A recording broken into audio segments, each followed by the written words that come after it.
Nagpadala sa akin ang guest namin sa motel kasi hindi sumipot yung katagpuan niya. Maayong buntag sa inyo, Kuya Junjun. Ako po si Reynold, isang room boy sa isang motel dito sa Manila.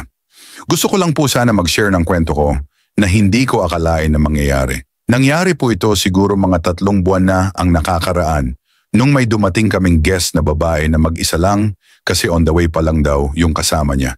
Itago na lang po natin siya sa pangalang Rosana. Dahil kahawig niya si Rosana Roses at ganun din kaputi, akala mo, labanos na mapapatingin ka talaga pag nakita mo. Nangyari ito mga alas 11 ng gabi na siguro nag-check-in sa motel namin si Rosana at mag-isa lang siya. Okay lang naman mag-check-in mag-isa. Marami namang gumagawa nun. Kaya hindi ko na inintindi pero doon sa kwarto na nakuha niya ay ako ang naka-assign na maglinis if ever tapos na nila gamitin ang kwarto. Dumaan ang halos 2 oras ay nag-order siya ng maiinom, San Mig Light isang bucket. After 10 minuto ay dinala ko na sa kanya ang isang bucket. Kumatok ako at sabi ko ay room service pero wala na sagot. Tapos nag-wait ako ng 1 minuto tapos katok uli. Tapos narinig ko na bumukas yung unang pinto ng room kaya naisip ko na okay na. Tapos binuksan niya ang pangalawang pinto at nagulat ako na nakatuwalya na lang si Rosana. Pero patay mali siya ako kunwari kasi baka kung anong isipin niya. After mo pumasok sa unang pinto ay may lagayan doon ng mga orders ng guest. Doon ko lang sana ipapatong at iiwan at aalis na ako pabalik ng front desk. Bigla sinabi ni Rosana na dito mo na ipasok yan sa loob kasi mabigat, baka mahulog ko sayang naman, sabi ni Rosana. Napakalambing ng boses ni Rosana, akala mo nang aakit.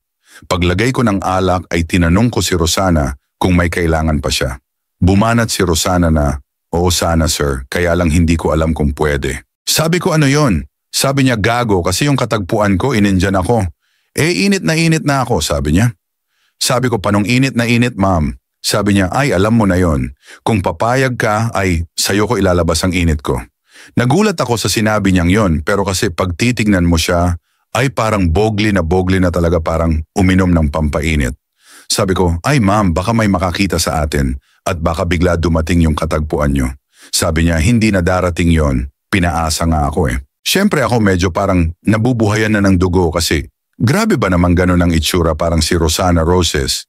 Tapos yayayain ako na magpalabas ng init. Sabi ko, ma'am, baka nabibigla lang kayo. Sabi niya, ay hindi, ano ayaw mo ba? Kung ayaw mo magpapanik ka na lang ng ibang room boy. Ako sa isip ko, andun na ako at saka pagkakataon na yon. Kaya sabi ko sa kanya, gusto ko ma'am kaya lang sana natin na lang tong mangyayari. Sabi niya, sure, basta palabasin mo ang lahat ng bogli ko. So ayun, wala na akong sinayang na pagkakataon kasi baka hanapin ako sa baba. Agad akong naghubad at binagsak ni Rosana ang tuwalya na suot niya. At doon ako lalo nag-init sa kanya. Binuhat ko siya at inupo ko siya sa lamesa sa room niya at kinain ko siya doon. Hanggang nakita kong napapaungol na siya, sa sarap ay binuhat ko siya papuntang kama at doon ko siya ng binaw. Talagang wild na wild si Rosana noon. Kaya ako naman ay talagang ganado. Kahit may naririnig na ako sa walkie-talkie na hinahanap na ako, ay sige lang ako kasi sa isip ko ay bahala na. Minsan lang to, kaya sinamantala ko na. Matapos naming gawin yon, ay nagbihis na agad ako at nagpaalam kay Rosana na babalik na ako sa baba kasi hinahanap na ako. Sabi niya lang ay sige, sabay takip ng kumot. Hindi ko na nakitang nag-out si Rosana kasi tapos na ang shift ko pero nag-enjoy ako sa ginawa namin. At sayang kasi hindi ko nakuha yung contact details niya. Baka sakali maulit namin yung ginawa namin.